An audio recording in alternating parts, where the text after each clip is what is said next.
This line graph displays a massive spike in inbound tourism to Japan, charting a record-breaking 36.87 million visitors in 2024 alone. Overlaying the value of the Japanese yen reveals the driver. As the currency plunged, the country effectively went on sale.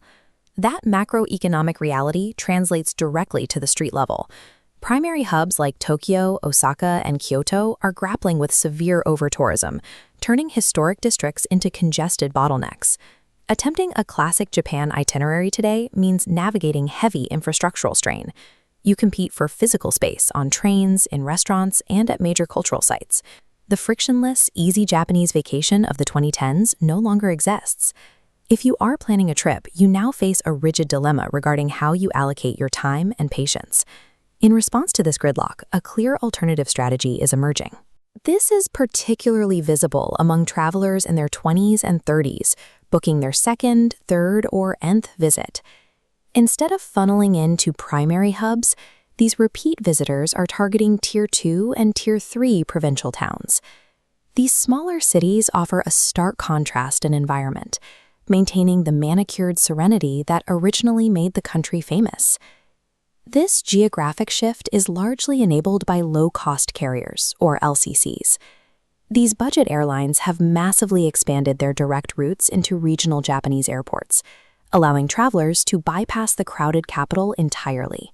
Choosing where to fly forces a core trade-off. You have to decide whether you value the predictability of a major city or the authentic isolation of the countryside. To make that decision, we need to break down the exact return on investment, or ROI, of these competing travel strategies. Returning to Japan today requires an active, calculated choice between convenience and peace. You can no longer have both. Let's evaluate the mega-city baseline. Visiting a primary hub like Tokyo or Osaka requires a high logistical input. You must navigate sprawling, highly complex transit networks and secure dining or attraction reservations months in advance. In exchange for that effort, the experiential outcome is guaranteed. You get immediate access to world-class landmarks, endless nightlife, and robust foreign language support.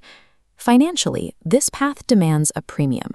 You will pay higher prices for accommodation, food, and transport within these highly commercialized, densely packed environments. There is also a hidden tax to the megacity. You are surrendering a portion of your trip to standing in line and interacting with traditional culture as a crowded spectacle rather than an authentic, quiet moment. Megacities operate as high-friction environments where you pay a distinct premium in both time and money, specifically to guarantee predictability. If you lack the time for that kind of planning, the micro-trip serves as the ultimate low-input strategy. It is designed for workers seeking an immediate disconnect from their daily routines. The required inputs are minimal. By utilizing just a day or two of paid time off, or PTO, travelers leverage ultra-short one-hour flights or ferries to nearby locations like Tsushima or Fukuoka. The primary outcomes are immediate stress relief and highly leveraged shopping power. Because of current exchange rates, your money stretches significantly further on everyday consumer goods. The trade-off here is experiential. A 48-hour sprint to a neighboring city functions more like a domestic weekend getaway than a profound international immersion. Ultimately, the micro-trip strategy prioritizes immediate logistical convenience and high retail value over deep cultural discovery. That brings us to the provincial small city strategy. This is the optimal route for experience optimizers, travelers who prioritize specific aesthetics and quiet atmospheres over checking off famous landmarks. However, the logistical input here increases sharply. You will rely on infrequent local transit, deal with businesses that close by 6 p.m., and face very real language barriers. The payoff for enduring this friction is what the Japanese call healing. You gain access to hyper-local immersion and pristine environments, completely isolated from foreign crowds. The culinary return on investment is immediate. You can walk right into a neighborhood shop and eat premium, inexpensive regional food without waiting in a multi-hour line.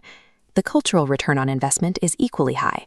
You gain access to deeply traditional infrastructure surrounded by an authentic local atmosphere rather than other tourists. The trade-off is clear. You sacrifice late-night entertainment and manufactured tourist convenience in exchange for complete independence. Small cities operate on a different currency. They demand higher navigational effort, and in return, they reward you with a higher degree of experiential authenticity. This decision tree flowchart maps out how to align your specific travel constraints with the correct destination tier. If you are a first-time visitor or someone who requires high infrastructure and language support, your path leads directly to the megacity. The intense friction and crowds of Tokyo or Osaka are a necessary, worthwhile tax if absolute predictability is your primary goal. If you are burned out from work, time poor, and need speed, your path leads to the microtrip.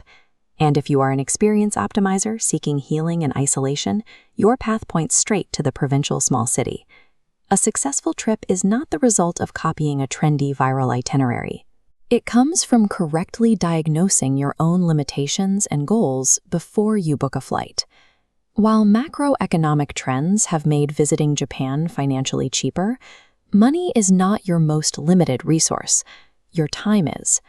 Every hour wasted standing in a megacity line is an hour you could have spent reclaiming your mental clarity in the quiet isolation of a coastal island. In an era defined by global overtourism, following the crowd yields rapidly diminishing returns. Optimizing your travel today requires treating your attention, your time, and your peace as assets worth protecting at all costs.